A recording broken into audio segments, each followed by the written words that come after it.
Hello everyone, welcome back to OCD Recovery's YouTube channel. Before I go any further, you could please subscribe down below. Great channel. In the last couple months, there's been a lot of videos going up. A lot of videos by myself, Rob, different Instagram lives that Rob and I have been doing. A couple videos by Moment on Moment's 2-year recovery video. And then Kirsty's back. So she wasn't feeling well and then she got married. So she'll be doing more videos again. So there's a lot of really cool stuff happening in the OCD YouTube channel. And it's being converted, if you don't know yet, to 10 different channels and 10 different languages. So if English isn't your first language or it's a little bit harder to understand me because I do speak pretty fast, all of my videos will be translated at some point into other languages to make it easier for disposal when going throughout OCD recovery. The number one most important thing about the OCD Recovery YouTube channel is it gives lots of free information out there for you to apply to yourself in your journey. You could do your own exposures because exposures is just facing your own fears, the reading list and stuff like that. So the video I have today is titled 5 Things That Helped Me Get to Where I Am Today. Now, on the channel, there's a lot of different videos surrounding the typical stuff we talk about. So the reading list, disputing, when it becomes compulsive and when it's not compulsive, exposures, and everything that you usually know when it comes to obsessive compulsive disorder.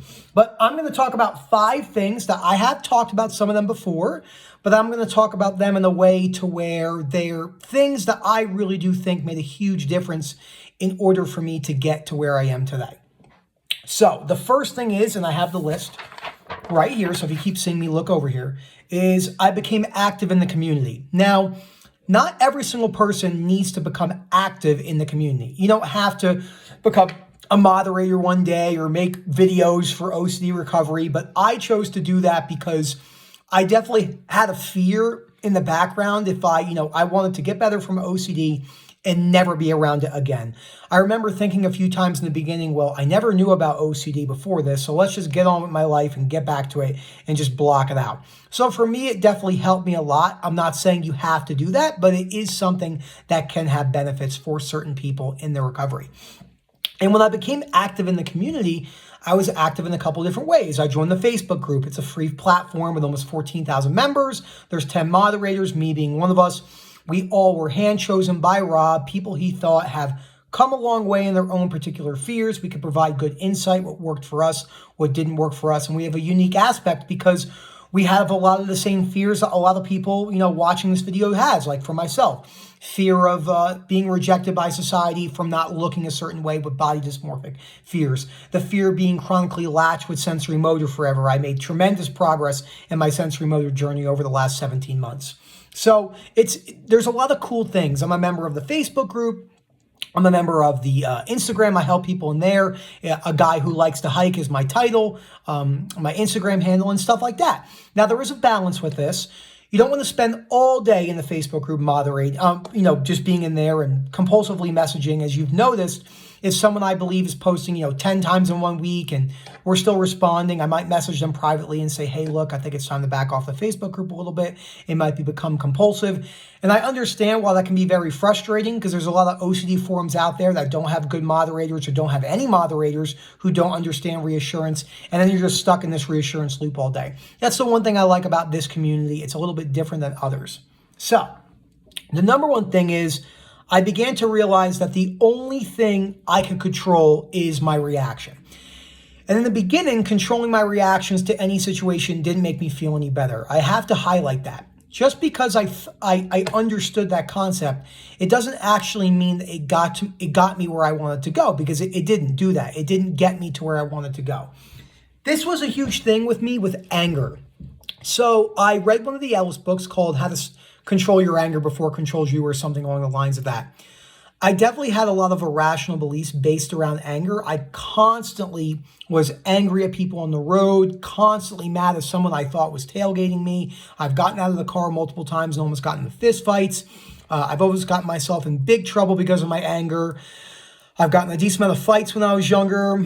I got body slammed by a cop one time in my prom weekend. That was a fun story. I'm sure that guy remembers that story forever.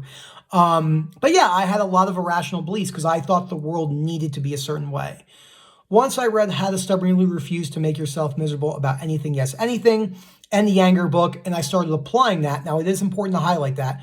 Remember, as we always say, just reading the books isn't going to get you to where you want to go. Insight alone is not enough. Humans, by design, are insight gatherers, but we don't make actual progress or action. I know a lot of people that gather insight after insight after insight and what to do and how to do it, and then they never actually apply it. And that's not going to get you where you want to go. As I always say, my little coin term, if you're standing in the doorway, insight opens the door, and that's all it does. It just opens the door. It doesn't even push you out of the door. It just gives you the tools to take the key and open the door. And that's all it does. So it's important to highlight that. So I realized that people didn't have to do what I said. I never actually really thought there was good and bad people. I just knew there was people that just did things. I never struggled with that per se, as a lot of people do, calling themselves bad people. And if they harm someone, harm OCD, for an example, or POCD. I never had any of those struggles myself. I might in the future, who knows? So, but yeah, that's basically the premise of how I got over my anger beliefs and how I started to calm my reactions down. So, number 3, I have talked about number 3 a lot, but I'm going to talk about it a little bit more because it does have such an important factor on one of the reasons why I got to where I am today. And that is I began to structure my life in a balanced way. When I first met Rob and I were talking, and Rob automatically knew that balance was going to be a very difficult thing for me. I do have ADHD pretty bad. I've had it my whole life. It doesn't bother me whatsoever. It's just part of who I am. And I didn't have balance in a lot of things. We're talking about playing video games 90 hours a week at a highly competitive level, drinking 6 to 8 caffeine drinks a day, whether it was pre-workout and energy drinks and coffees and stuff like that. What else did I write down here? Exercise. I would exercise 7 days a week and hike multiple days a week. So working on balance is really hard for most people. It's not just something that's unique to OCD sufferers, but it definitely was something that I really struggled with. And I knew in order for me to get better, I had to actually work on those core beliefs when it was surrounding, these balance things. I'm never going to be able to be balanced. I have ADHD. There's no way. None of that matters. Even if I never had balance ever again, it actually wouldn't bother me. It would give me more than likely chronic anxiety because of some still beliefs I have. They're still lingering. But it's not stopping me from living my life or working or doing business or doing anything like that. It just doesn't do that anymore like it used to. So that's important. In order to develop balance, you have to work at your low frustration tolerance, which Ellis talks about in his books. And how to stubbornly refuse to make yourself miserable about anything, yes, anything. He talks about frustration tolerance, and so does Paul Little in certain ways, and Claire Weeks as well. So number 4, this is something that is talked about a lot on this channel, and that is time and patience. So let me take a drink of my water real quick. One of the biggest things I tell people in our community is patience and time is on your side. It doesn't seem like that, because, you're chronically suffering and you're latched and your days might go by really slow, especially if you're not sleeping, but time is on your side.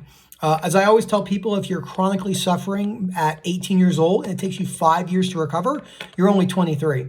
And at 23 years old, you have more than likely a lot more drivenly deep perspective on unconditional self-life, other acceptance, and moving with uncertainty than most people will ever get to. It's not that you're better than that person.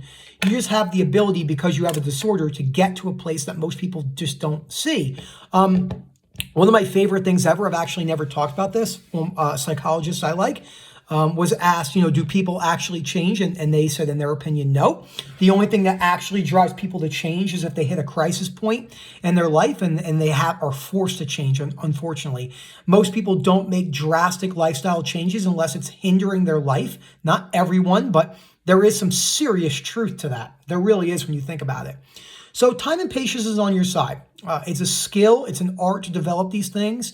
It has taken me, so much incredible frustration to work on balance in ways that I didn't even think were a problem. So number 5, and what are we at, 10 minutes? Number 5, doing whatever it takes. So when I started chronically suffering, and I understand it doesn't matter if it's OCD recovery or any other place you go to, and first thing people talk about is money and stuff like that and all this other stuff, and they talk about that they can't afford it. And while this definitely may be true if you're living in maybe a third world country and you don't come from a good socioeconomic background, there are a lot of cases where people are not doing what it takes to get better. whether they're coasting or not. So I always tell people, I was talking to someone and they were like, I don't have the money to get help from anyone. Again, this could be anything, coach, psychologist, psychiatrist, whoever you choose to get better from. And I said to them, I'll be like, when was the last time you bought new clothes? And they'll say, like, I don't know, last week. I'll be like, well, do you have clothes? They're like, yeah, well, of course I have clothes. Do you need those clothes? They're like, oh, I guess not. Well, you can do it. There's a difference between people that ultimately, want to get better truly, and it might take you 2-3 months, a year to realize you actually want to get better, and that is doing whatever it takes. If you have to save the money, if you have to get a second job to save for the money, this is your one and only life more than likely. Can't say for that for sure, but it's more than likely in the rational emotive behavioral therapeutic way, which is now CBT from Dr. Albert Ellis, Viktor Frankl, it is more than likely your only life. So you might as well live it, even if you're suffering.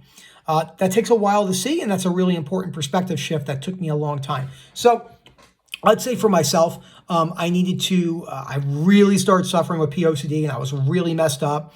And I needed to find a way to, see someone. I would make it happen. I just would make it happen. I wouldn't even think about it. I would just make it happen. That needs to be said because a lot of people will be wishy-washy. And I understand when you're suffering how it's very easy to be wishy-washy. But if you want something done, you have to go out there and get it. You have to get it. You have to want it. Oliver did a terrific video on this, I think like months ago, called, Doing Whatever It Takes. And I watched that like 5 times in a row, very compulsively at the time. And I'm like, holy shit, Oliver is on to something here. Oliver definitely is a role model of mine. I think he's amazing. He has great perspectives. He's come a long way, including all the other moderators and people I talk to who aren't even moderators. So those are the 5 things. So to recap, becoming active in the community. You don't have to do what I do, and making sure it's not becoming compulsive. Realizing that the only thing you can control is your behavior and your responses. Not saying it's going to change anything in the moment, because it won't. Structure my life in a way that was balanced. This needed a lot of work for me. Some people just, they don't have ADHD, and balance isn't a problem for them as much as it is for me. Time and patience, as I've talked about, and then doing whatever it takes. Those are super important. Don't forget to subscribe. As I always tell everyone, please leave comments down below. I'm more than willing to do any video on anything I believe I can offer value on and stuff like that. Thank you so much for watching, and have a great day.